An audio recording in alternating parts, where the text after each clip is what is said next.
Coming to you from the Greenfield Television Studio, this is Udtv.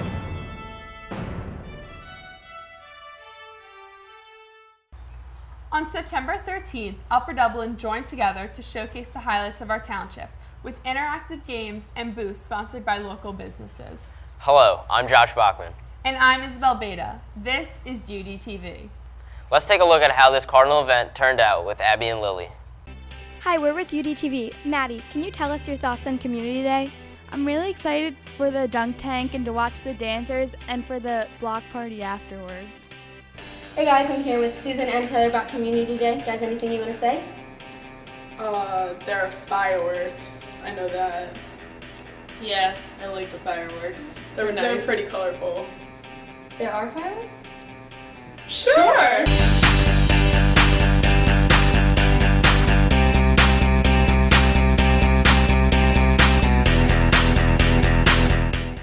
You know what? I kind of wish I went to that. Yeah, looked like they had some pretty good performers. Now, after 5 years of updating the high school, our Cardinal nest is close to complete. The Upper Dublin Football Stadium is the last of this unfinished project. Let's go to Alexis and Josh to see how this final piece of the puzzle is wrapping up.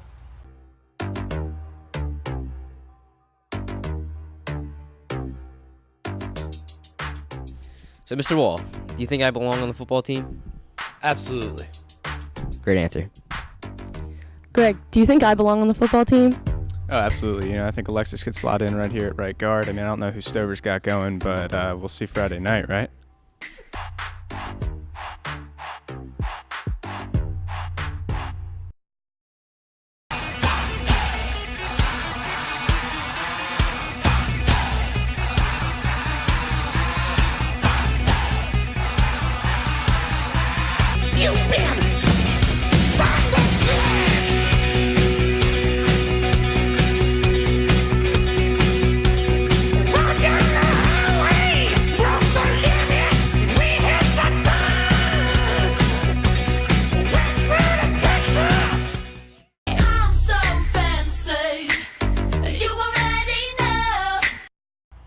I'm sure the football team is very pleased with their cushy new field. With the start of the new NFL seasons, fans are getting pumped for this week's game. Introducing our new Man on the Street crew, here's Albert, Mike, and JT catching up with some of UD's biggest football supporters. As we all know, football season just started, and I'm here today to test Upper Dublin's knowledge about the NFL by asking them some trick questions.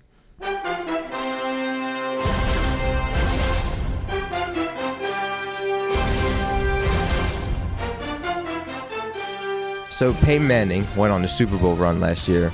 How far do you think will take the Colts this year? The Broncos? Colts. Nowhere. So at the Broncos-Seahawks game, Marshawn Lynch actually bit Von Miller's ear in that fight. Any comments? That was very vicious. Remind me of the Mike Tyson fight. We just got the rookie running back, Doug Stein. How far do you think he's going to get playing time, or? I hope so. I do love Doug Stein. He's one of my favorites. So the rookie Brett Favre, how good do you think he's going to do this season? Oh, he's going to suck. I think the Vikings are going to win the whole thing. The Vikings? Fletcher Cox got a touchdown in the first Eagles game. Do you think he's going to get the new wide receiver job? Maybe. The way they can't catch the ball. Yes or no? Yes and no. For what question? I don't know. Yeah. Seems like students really know their stuff. I don't know if I'd say that. Filmed over 12 years with the same cast, this film is a groundbreaking story through the eyes of a child named Mason. Our own Lucas Bacchini took a more in-depth look at Richard Linklater's Boyhood.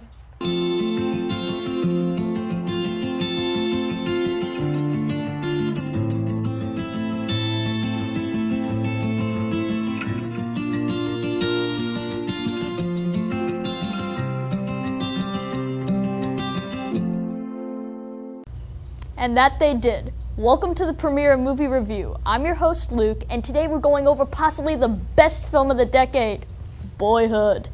Starring Ethan Hawke, Patricia Arquette, and Lorelai Linklater, and newcomer Eller Coltrane, the film is shot over a 12-year period by the director, Richard Linklater. Gathering the cast each year from 2002 to 2014, Linklater shot the film for a couple of weeks each year with the same actors. Through this method, the actors literally grew up on screen. The film tells the story of Mason Evans Jr., played by Eller Coltrane, and the trials and tribulations he and his family face over the years. These include 2 alcoholic stepfathers, constant moving, and Mason's struggles with both alcohol and drugs in his teenage years. Mason's relationship with his girlfriend Sheena and his philosophical outlook on life is detailed later in the movie. Boyhood has been critically acclaimed by multiple critics. Richard Roeper, notable Chicago film critic and former colleague of the late Roger Ebert, gave the film an A+ and called it one of his favorite films and one of the greatest films he had ever seen. The film netted a 99% rating on Rotten Tomatoes and 100 out of 100 on Metacritic. To give you a perspective, Breaking Bad got a 99 out of 100. Overall, this film may not be a blockbuster as it grossed only $29 million on a shoestring budget of $4 million. However, it is a masterpiece and a frontrunner at the Oscars this year. To give you a precaution, this film is rated R due to adult content and adult language. You have been warned. Upper Dublin's newly formed water polo team has been gearing up for a new season. Josh and Sam took a moment to interview the team's captain, Drew Young. Let's see how it went. Welcome to our first edition of Inside the Nest. I'm Sam Benjamin, and I'm here with water polo captain Drew Young. So Drew, since most of us are not very familiar with water polo, what is the average score of a game?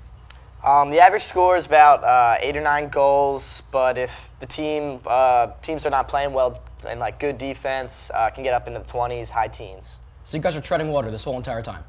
During the games, you can't touch the bottom. They're usually all deep pools and like diving wells.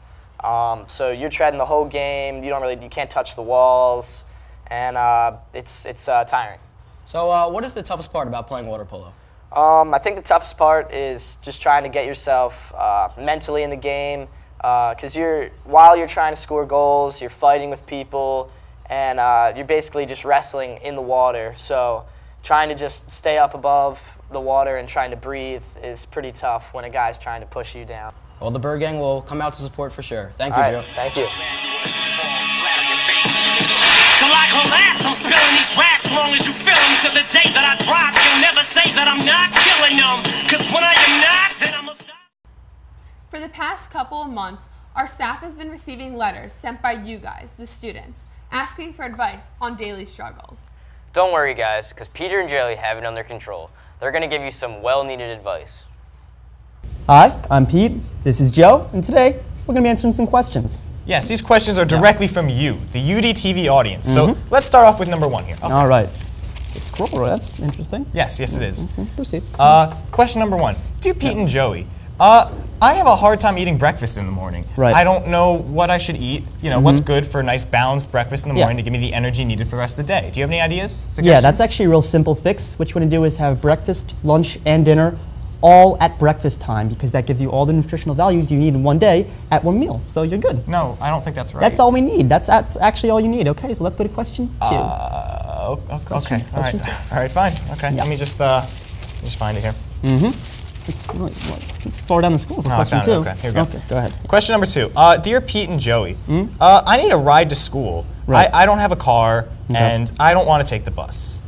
What's the best way of getting to school on time? Yeah, okay, this is another real simple fix, okay? What you want to do is you want to start walking, down the street. Down the street, okay. You'll see a car pass by, you give him a nice thumbs up, right? A big old thumbs up? Big old thumbs up Big old saying, thumbs up. hey, you're doing a grand job over there driving that car. And they'll be like, all right, hop in. They'll let you hop in the car. I promise you, right? It's so cool. you compliment them You on their driving. Exactly. And they great job. And they compliment you by letting you in the car. That's like, oh, you seem like a safe person. Now, there seems to be a problem with this, Peter. What's that? Is that possibly dangerous, or should we really be telling people to do this, to just take rides from strangers?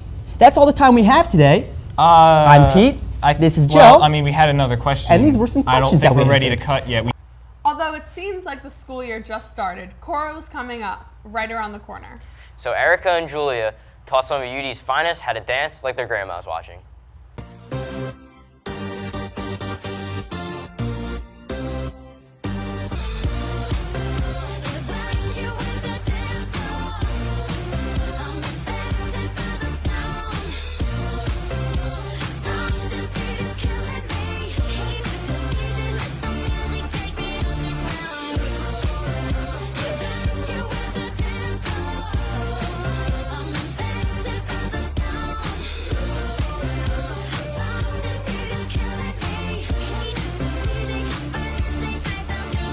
Whoa. What's going on here? Upper Dublin Ordinance 992 mandates a mandatory 16 inches between you two. Good thing I brought my trusty measuring tape. Keep it short and sweet. Dance like your great-grandmother is watching.